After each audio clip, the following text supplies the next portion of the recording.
Ah bah écoutez, un film de genre français, post-apocalyptique, avec des masques et de la distanciation sociale, en 2021, à l'ère du Covid, moi je dis oui.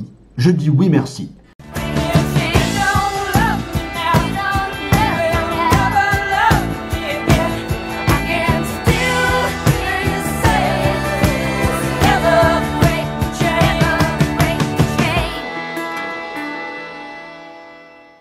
Salut à toutes et à tous, bienvenue sur ma chaîne Ciné Série Galaxy. Aujourd'hui on va parler de Méric, film français de genre post-apocalyptique sorti en 2017, qui a fait le tour des festivals, qui a eu beaucoup de mal à trouver un distributeur, et franchement, c'est une petite pépite. Je vous en parle sans spoilers, avec le synopsis, le casting, les points forts et les points faibles. Alors le synopsis, on est dans un futur post-apocalyptique, une quinzaine d'années, je crois, une douzaine d'années, après qu'un virus ait décimé l'humanité. Un virus, une grippe extrêmement virulente. Et là, pas question juste de se laver les mains ou d'avoir 1 mètre de distance. Le moindre contact avec une personne infectée ou un endroit où il y a eu de l'infection et les gens attrapent ce virus, et ils en meurent en quelques heures. Et ils en meurent dans des souffrances, il faut le dire, plutôt atroces. Donc, les gens sont en permanence avec un masque, se méfient les uns les autres, sont reclus dans des endroits isolés.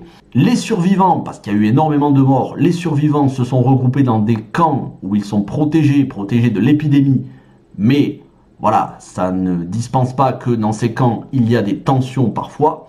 Et on y suit une jeune fille qui va s'enfuir d'un de ces camps pour essayer de retrouver sa maison, là où elle est née. Mais comme c'était il y a beaucoup d'années en arrière, elle ne s'en souvient plus, c'était quand elle était petite.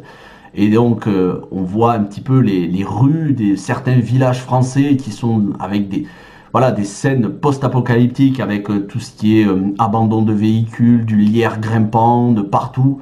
C'est vraiment, on se croirait dans The Walking Dead, les zombies en moins. Et en parallèle, on y suit Méric, Stanislas Méric, un ancien boxeur qui lui a décidé de vivre seul après un traumatisme, je ne vous dis pas quoi, et qui se suffit à lui-même. Il a son petit train-train quotidien, il continue à s'entraîner, c'est quelqu'un d'athlétique, de musclé, qui en même temps, à ses heures perdues, aime faire de l'art et peindre. Et les deux vont se rencontrer et au final s'attacher l'un à l'autre. Comment se finit le film? Je me garderai bien de vous le dire. Le casting, avant de passer au point fort, 2 acteurs. Michael Etriard qui joue le rôle de Méric. Je ne connaissais pas du tout cet acteur, mais il est charismatique. Son look ressemble à Immortan Joe dans Mad Max Fury Road, la tronche défigurée en moins. Mais si vous voyez Mad Max Fury Road, on avait, d'ailleurs c'était l'acteur qui jouait dans Mad Max 1 qui faisait Toe Cutter, le chef des aigles de la route. On avait donc Immortan Joe, ce mec avec ses cheveux longs et son masque respiratoire devant la tête. Eh bien c'est un petit peu le même design, mais comme je vous disais, les balafres en moins. Voilà pour le look, c'est très charismatique, c'est très stylé. Et en même temps, on a des flashbacks de son passé, du temps où il était boxeur, quand le monde n'avait pas encore chuté. Ça, c'est très bien d'avoir des flashbacks quand le monde tenait encore debout. Et cette jeune fille, elle est jouée par Marie Colomb. Et je crois que c'est une nouvelle actrice. Il me semble que c'est son premier rôle pour ce film. Elle a été auditionnée et ça a été un coup de cœur de la part du réalisateur. J'ai pu lire l'interview du réalisateur qui s'appelle Benjamin Dioris. Et elle a été très convaincante aux auditions et du coup elle a remporté le rôle. Et franchement c'est mérité parce qu'elle est très attachante. Et donc j'en viens au point fort du film. Les acteurs sont très attachants, en particulier cette jeune fille. Elle a un côté enfantin, innocent et en même temps un côté adulte un peu forcé parce que elle a été élevée dans un monde qui est traumatisé aussi par la mort de ses parents. Elle a perdu ses parents de l'épidémie. Et donc l'acteur qui joue Méric, lui, est charismatique. Et on a quelques autres acteurs dans le film, mais je ne vous en révèle pas plus. Les paysages. Alors, je ne connais pas ce coin de France où le film a été tourné, mais les paysages sont magnifiques, ça donne envie d'y partir en vacances. On a des paysages au bord de l'eau, on a des paysages en forêt, très jolis paysages. Et le plus gros point fort du film, c'est un film taiseux. Qu'est-ce que ça veut dire? C'est un film où il y a très peu de dialogue.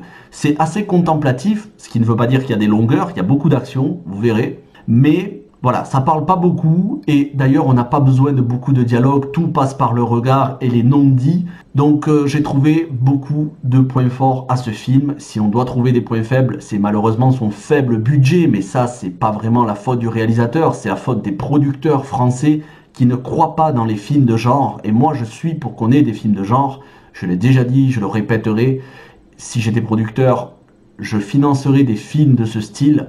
Et l'influence principale du réalisateur, et c'est pour ça que je dis que c'est une petite pépite ce film, l'influence principale du réalisateur Benjamin Duris, c'est le jeu The Last of Us. Si vous avez joué à The Last of Us, c'est à peu près la même histoire que le film. Ça vous donne une idée assez exacte. Est-ce que ça se déroule de la même manière? Ça, je vous le dis pas, hein, il y a des différences avec The Last of Us, mais le postulat de base est le même que The Last of Us.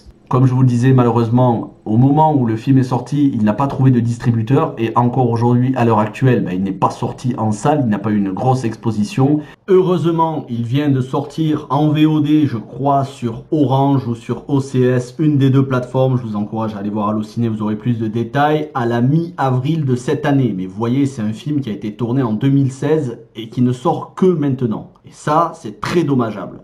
J'espère vous avoir donné l'envie de regarder ce film. Méric, retenez bien ce nom. Benjamin Duris, le nom du réalisateur. Je pense qu'il ira loin. Avec un peu plus de budget, il pourrait nous faire une belle surprise. Et les acteurs, Michael Etriard, qui joue le rôle principal, excellent.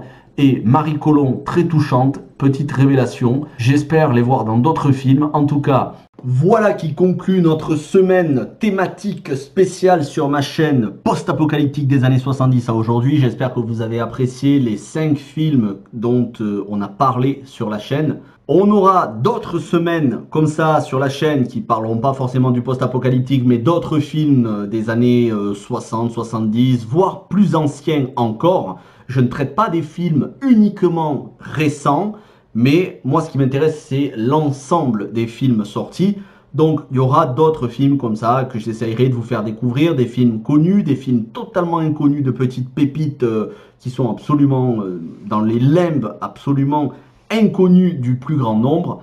Ça m'a fait plaisir de vous faire cette mini rubrique entre guillemets. J'espère que vous l'avez apprécié. N'hésitez pas à me dire dans les commentaires si vous l'avez apprécié. Si vous avez apprécié ma critique, n'hésitez pas à liker cette vidéo, vous abonner à la chaîne, partager cette vidéo. Moi je vous dis à très vite pour de nouvelles vidéos, critiques de films, critiques de séries, adaptations de jeux vidéo au cinéma. Portez-vous bien. Ciao tout le monde.